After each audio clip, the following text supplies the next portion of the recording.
Let's continue our series, Extreme Winter Week, right here on the Weather Channel, in a daring and risky adventure. A seasoned sailor and filmmaker set out to explore an extremely dangerous waterway known as the Northwest Passage. Mike Bettis reports on his journey to a frozen part of the world that has claimed so many lives and why he was willing to risk it all for science. It's 2,000 miles of untamed Mother Nature.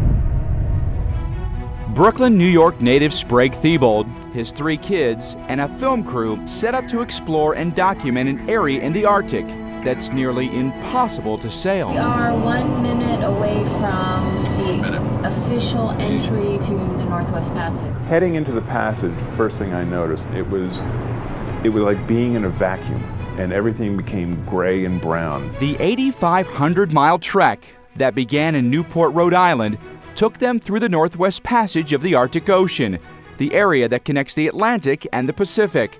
Weather in this part of the world is extreme and unpredictable. You have high winds dropping to nothing. You have ice shifting, opening up and then closing down within a day. It can go from 5 knots to 75 knots back to 5 knots within 5 minutes. The passageway is dotted with small islands, and some still hold the ghosts of failed expeditions.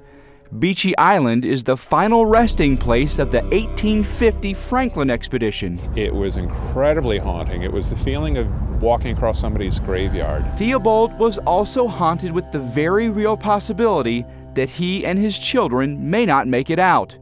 They were low on fuel and surrounded by wildlife. Oh my God, it's getting up, it's a polar bear!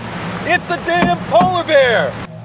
And to top it off, the passage exit was quickly freezing shut. My dream, my hope to do the passage was it perhaps so selfish that it led to the demise of my children. That was the biggest fear. Until recently, Arctic pack ice prevented shipping most of the year. But some believe climate change is shrinking the ice and making the waterway more accessible. Theobald wanted to find out for himself. He, his kids and crew made it through, and not a moment too soon. I felt the ocean was saying, and don't ever come back. I'm Mike Bettis, the Weather Channel.